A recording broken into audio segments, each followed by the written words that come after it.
Jemaah subuh hamba Allah yang mulia, satu hal yang mesti kita clearkan agar dia clean sebelum kita wafat adalah perkara harta. Yang kita pakai, yang kita miliki, yang kita makan itu harus clear. Ini punya siapa? Punya kita kah? Atau sebenarnya titipan orang? Karena kalau ini tidak clear, repot kita di akhirat. Ketika kita baca hadis-hadis tentang hisab, kalau yang lain-lain itu pertanyaannya hanya satu, tapi khusus harta pertanyaannya dua. Kalau terkait ibadah pada Allah, puasa, haji dan sebagainya, salat dan seterusnya, itu Allah Maha Syakur. Syakur itu artinya Allah Maha berterima kasih. Sebenarnya nggak layak diterima, tapi Allah terima juga. Kalau kita hitung-hitung betul, kita teliti betul, rasanya ibadah kita belumlah sempurna. Mungkin syaratnya, mungkin rukunnya, apalagi kalau bicara kekhusyukan. Sudahkah kita khusyuk dan sebagainya? Jauh-jauh. Tapi harapan kita, roja kita adalah Allah syakur. Yang gitu-gitu kadang Allah terima juga. Ibadah satu Allah balasi lebih dari satu. Bisa 10, bisa sekian kali lipat. Begitulah syakurnya Allah. Allah pejamkan Allah tutup mata dari kekurangan-kekurangan. Sehingga orang masuk surga itu. Kesadaran kita adalah bukan karena amal kita, memang karena Allah sayang. Kalau amal kita dikaji-kaji betul, jujur kita akui kita nggak layak. Tapi karena Allah Maha Syakur, Maha berterima kasih, tetap Allah balasi.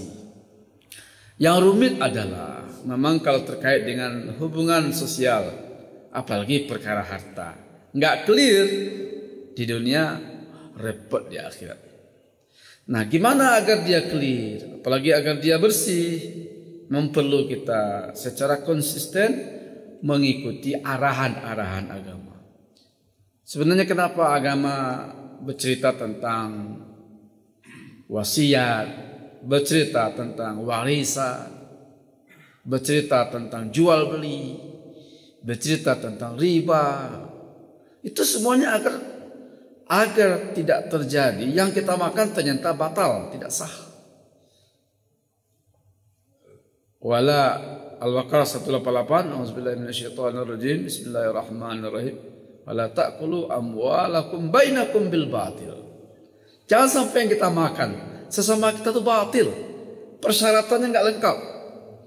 Kalau jual beli rukun syaratnya kurang. Kalau transaksi yang lain ada yang tidak sempurna atau batil namanya. Kemudian dalam surat An-Nisa ayat 10, allazina yaquluna amwalal yatama zulma, makan harta secara zalim. Ternyata ada hak orang lain. Nah, yang gini-gini harus dituntaskan. Karena itu perangkat agama diturunkan. Sehingga pasti yang kita makan, yang kita pakai, apalagi yang kita berikan pada keluarga kita. Dan dalam sebuah hadis sahih Bukhari Muslim itu Rasulullah menyatakan, ya'ti 'alan nasi zamanun, nanti akan ada masa la yubalil mar'u ma akhaz. Orang enggak peduli lagi yang dia ambil itu min halal min haram. Apakah ini halal atau tidak? Enggak peduli, yang penting banyak, yang penting dapat. Nah, kalau seandainya ada, apalagi kita pejabat publik, apalagi kita bekerja di instansi pemerintahan, wajar orang kalau bertanya, ini gajimu segini, tapi kok hartamu segini, itu wajar. Dan kita enggak perlu risau. Kenapa? Lebih baik ditanya sekarang. Lalu kalau kita tidak temukan jawabannya, masih ada waktu untuk menuntaskan. Oh, ternyata ini. Masih ada waktu untuk menyelesaikannya, memperbaikinya. Ketimbang nanti ditanya di akhirat. Ketika dihisab, min aina tasabtahu wa ila aina anfaqtahu. Ini dari mana dapatnya? Terus untuk apa saja kamu gunakan? Kalau di akhirat enggak ada lagi waktu untuk memperbaiki. Lalu apa? Kalau enggak clear, dikelirkan di akhirat. Maka terjadilah nanti di akhirat seseorang yang punya amal soleh yang banyak habis untuk mengkelirkan persoalan-persoalan itu. Hutang enggak dibayar, hak orang diambil terus. Maka kalau di dunia dipertanyakan, gaji kamu hanya segini. Kalau berdasarkan level pekerjaanmu hanya segini pendapatan logis, tapi kok kamu memiliki harta yang fantastis. Nah, kalau orang bertanya di dunia, kalau salah masih ada peluang untuk memperbaikinya. Masuk penjara pun nggak masalah, asal penjara itu membuat kita akhirnya bertaubat. Sangat banyak koruptor pertaubatannya justru di penjara, sehingga penjara itu justru berkah baginya. Kalau tidak di penjara, mungkin sampai mati dia akan begitu. Repot di akhirat menyelesaikannya. Tapi karena dia di penjara, ada waktu bagi dia untuk introspeksi, lalu memperbaiki diri dan kemudian bertaubat. Nah, Bapak Ibu Allah muliakan, dari mana kemungkinan harta kita tidak clear? Pertama, sebaiknya semua harta kita itu jelas. Dan Al-Quran mengatakan memang kalau ada transaksi-transaksi itu tertulis. Ya ayyuhallazina amanu idza tadayantum bidainin ila ajalin musamma faktubu. Kalau ada persoalan transaksi, simpan pinjam, hutang piutang dan sebagainya, kalau waktunya lama tulis. Ada saksinya, ada dokumennya. Selama ini kita abai dengan alibi apa? Awak sama awak. Masa kakak adik tulis menulis pula? Masa ini pakai kwitansi pula? Kayak gak percaya, kayak tidak bersana segala macam. Bukan itu masalahnya, itu perintah agama. Karena mungkin di antara kita tidak masalah, tapi kalau salah satunya meninggal akan muncul persoalan. Ahli waris akan bertanya yang mana punya bapaknya, yang mana punya ibunya, dan mana jatah kami. Kalau nggak tertulis, kalau tidak tertulis juga kadang-kadang sekarang ini kalau tidak ada dokumennya, sudah mulai ada kasus dan kejadian masjid digugat karena dia berdiri di tanah kaum. Dulunya pemuka kaumnya mewakafkan dan tidak ada persoalan. Ketika wakaf diberikan, yang keluarganya semuanya setuju, anak keponakannya sudah semuanya oke. Tapi persoalan dan katakanlah kelalaian dari yang berwakaf dan yang menerima wakaf adalah tidak membuat dokumennya. Lalu sampai beberapa generasi kemudian yang saksi-saksi sudah pada wafat, dokumen memang tidak juga dibikin-bikin, lalu datang gugatan.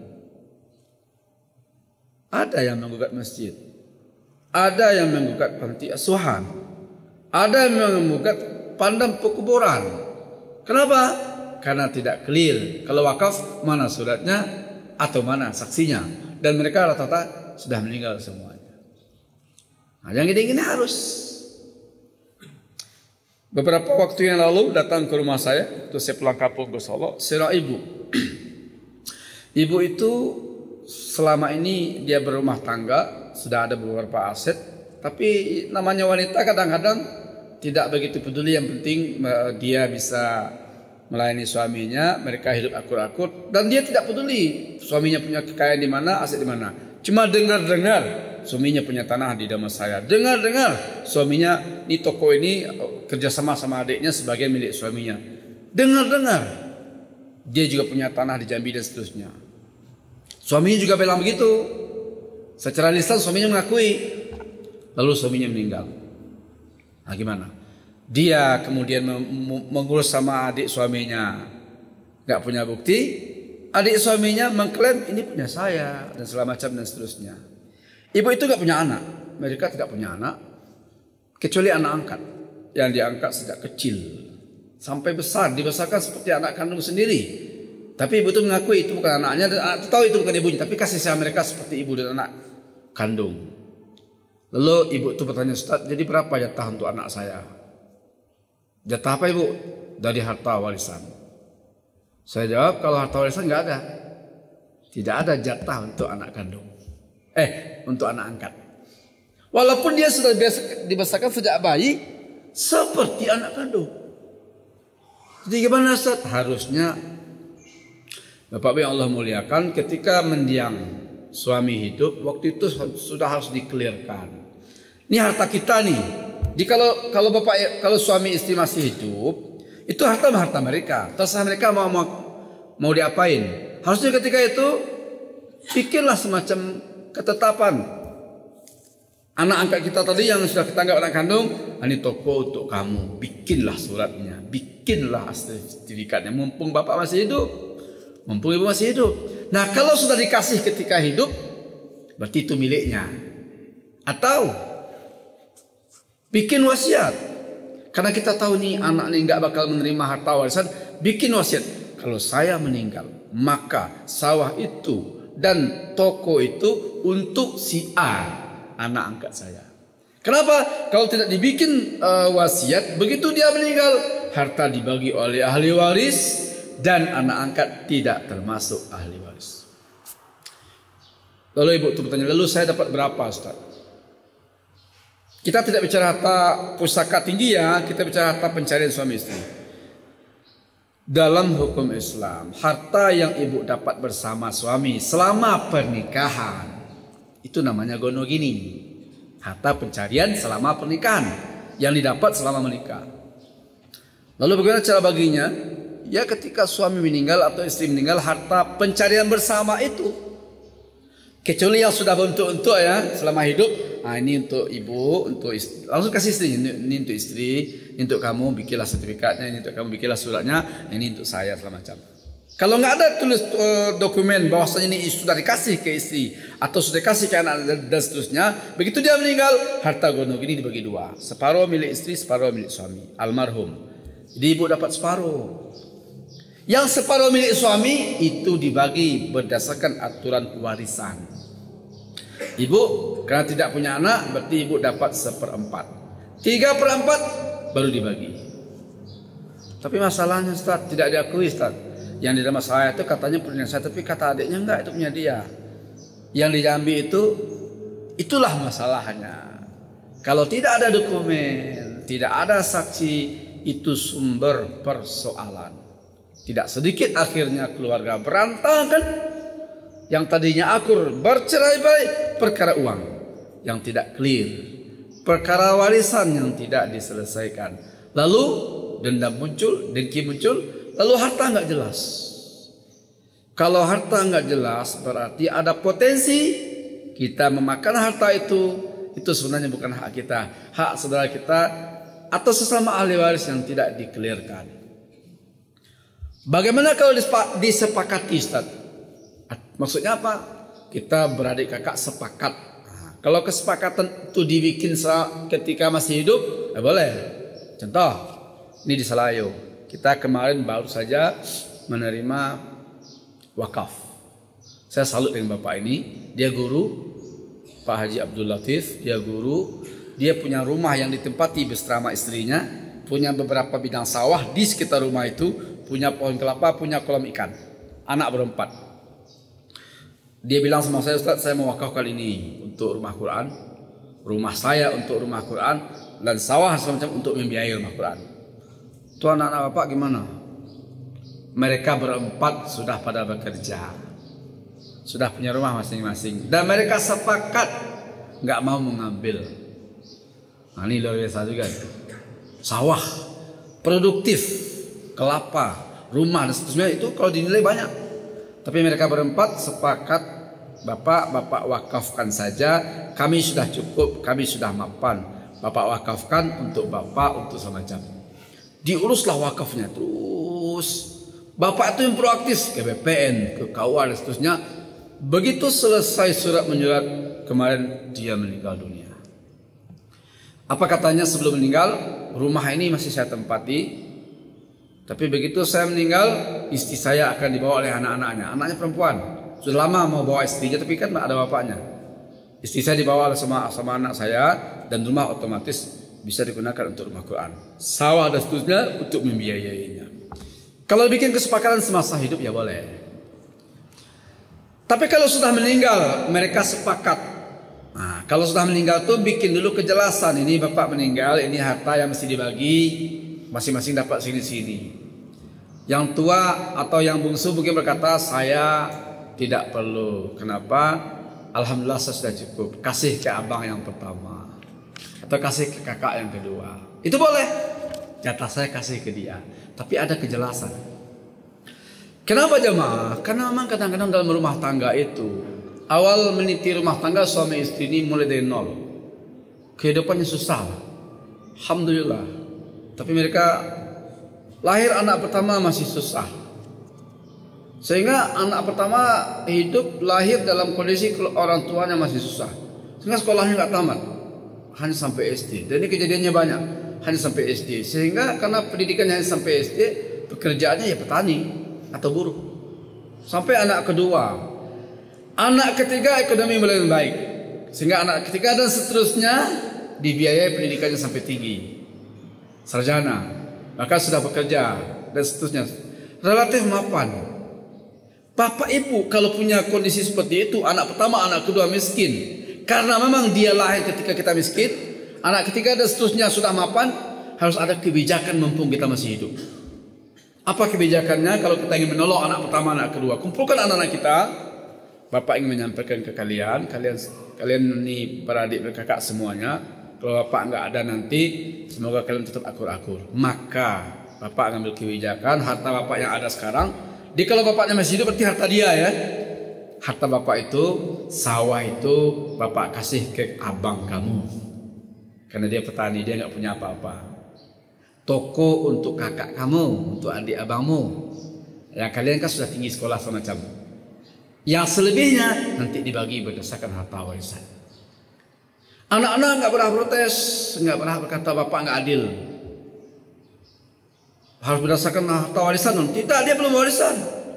Dia masih milik bapaknya. 100% hak masih yang punya uang, masih yang punya harta bapaknya. Jadi gitu caranya. Sawah untuk abangmu, toko untuk kakakmu yang kedua, dan selebihnya nanti bagi berdasarkan harta warisan. Kalau tidak kita begitu cara menolongnya, nanti ketika kita meninggal, harta dibagi berdasarkan aturan warisan, tanpa mempedulikan bahwa di antara ahli waris itu ada yang sudah mapan, ada yang sangat miskin, ada yang ini. Kalau kita ingin menolong, tolonglah ketika kita masih hidup. Boleh nggak kita tinggalkan wasiat? Maksudnya nanti kalau bapak meninggal, sawah untuk kakakmu, toko untuk unimu dan seterusnya. Nanti ketika kita meninggal baru dibagi. Nggak boleh. Kenapa? Ahli waris tidak boleh mendapat wasiat. La wasiyata li waris. Tidak boleh berwasiat untuk ahli waris. Kenapa? Karena wasiat itu untuk yang tidak mendapatkan warisan. Untuk anak angkat atau boleh bikin wasiat tuh. Karena kalau tidak kita bikin wasiat, dia tidak akan mendapatkan jatah. Tapi kalau ahli waris, anak kandung dan sebagainya, dia akan mendapatkan harta warisan. Jangan bikin wasiat. Tapi kita ingin menolongnya, bagilah ketika kita masih hidup. Kasus yang kedua, curhat teman saya dia punya sepupu di Jambi, di Medan kalau nggak salah. Jadi dia ini cucu dari seorang kakek yang meninggal, dan kakek itu punya harta warisan dibagi-bagi. Cucu nggak dapat. Dia umpamanya kakek ini punya anak 5. Anak yang saya nggak tahu anak keberapa kan. Terlalu anak kedua meninggal dunia. Ketika kakeknya masih hidup, dia meninggal dunia.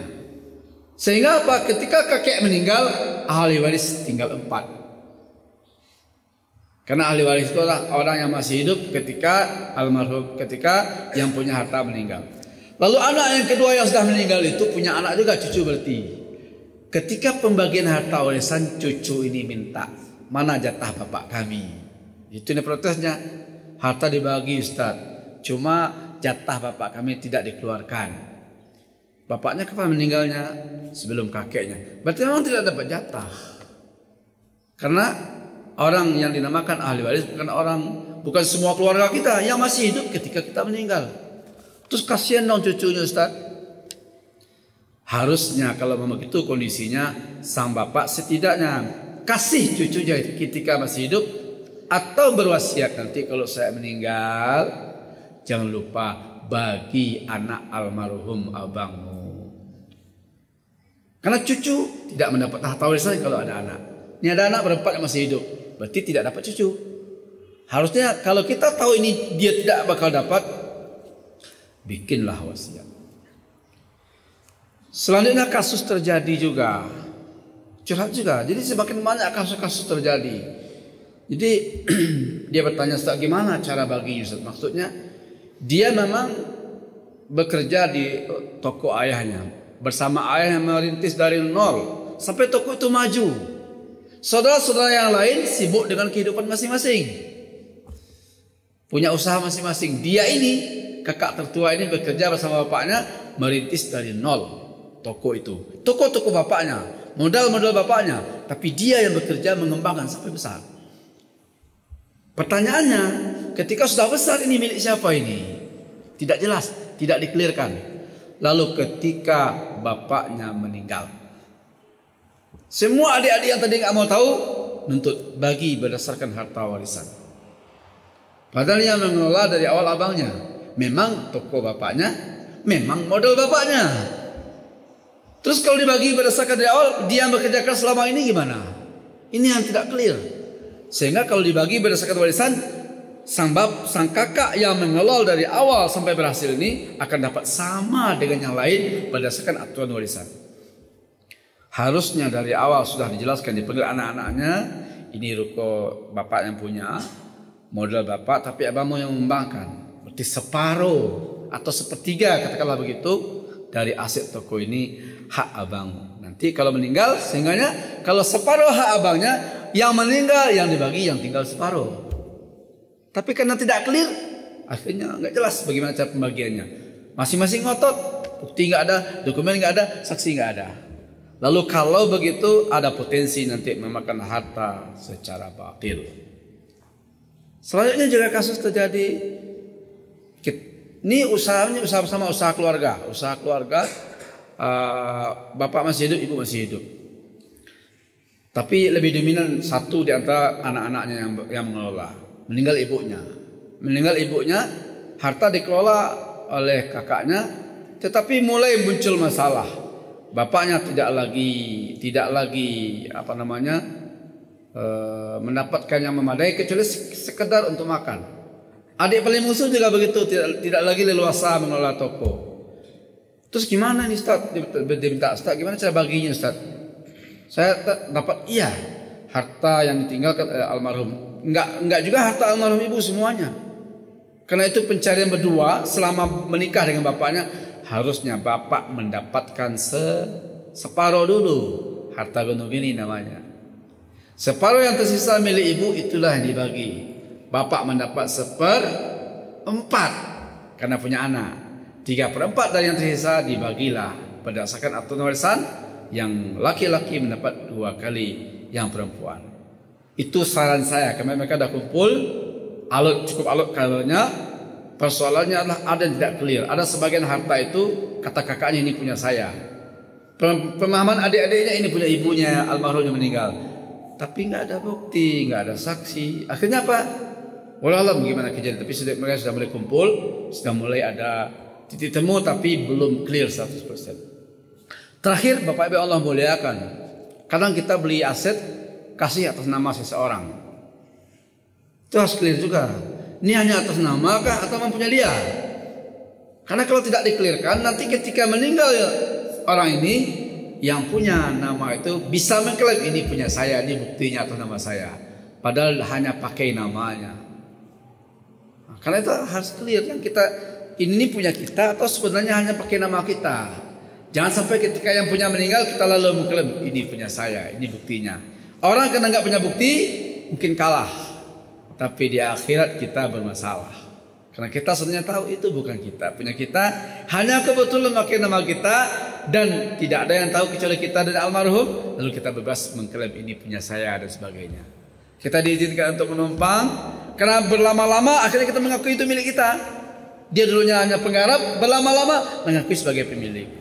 Hal-hal seperti ini Bapak Ibu, kalau tidak clear, maka potensi masalah di dunia dan masalah besar menunggu di akhirat. Wala ta'kulu amwalakum bainakum bil batil. Jangan sampai terjadi di antara kamu saling memakan secara batil. Termasuk juga pinjam meminjam atau utang-utang. Hutang piutang Bapak Ibu itu konsepnya adalah tabarruk. Tabarruk itu artinya berbuat baik. Jadi kita tidak bicara untung.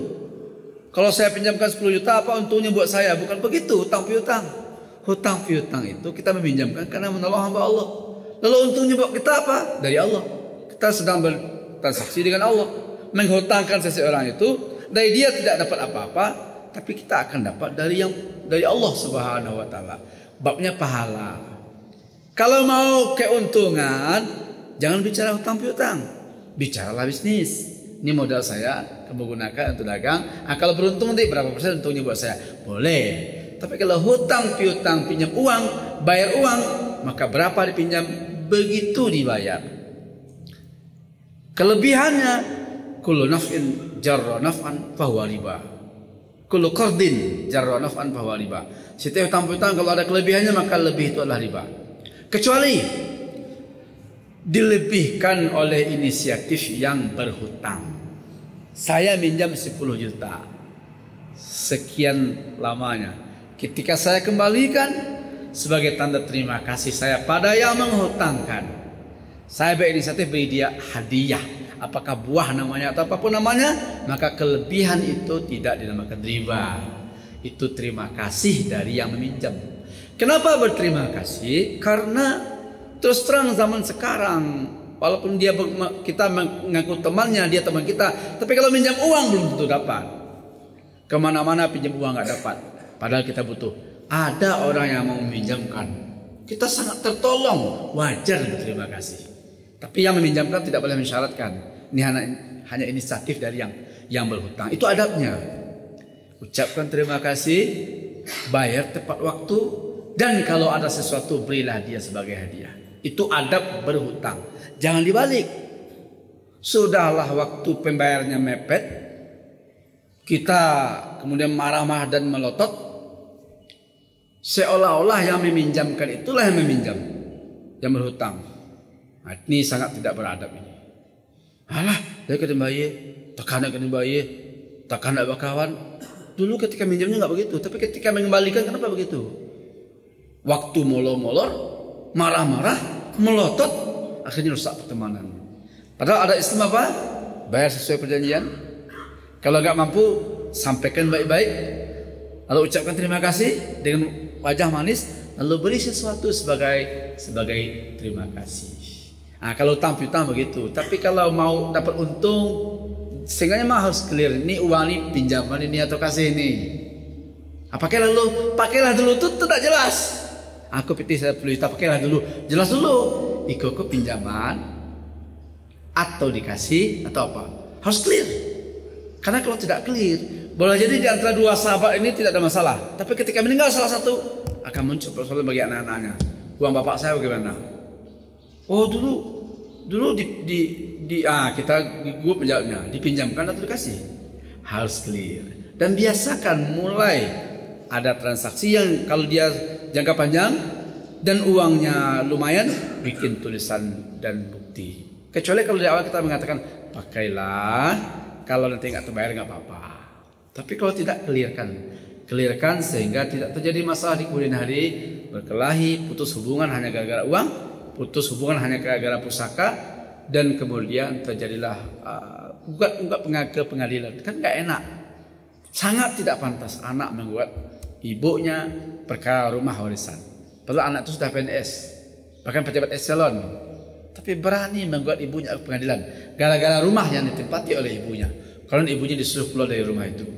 Kenapa hal ini sampai terjadi? Tidak boleh terjadi. Tapi kalau kita tidak clear di awal, tidak clear akhirnya timbul masalah. Itulah kenapa agama memberikan garisan terkait warisan, terkait wasiat, terkait hibah, terkait hutang, terkait harta benda pinjam-meminjam, transaksi, mesti ada bukti, mesti ada saksi, mesti clear dari awal, jelas akadnya, sehingga tidak ada potensi masalah. Hadanallahu wa iyyakum ajma'in. Assalamualaikum.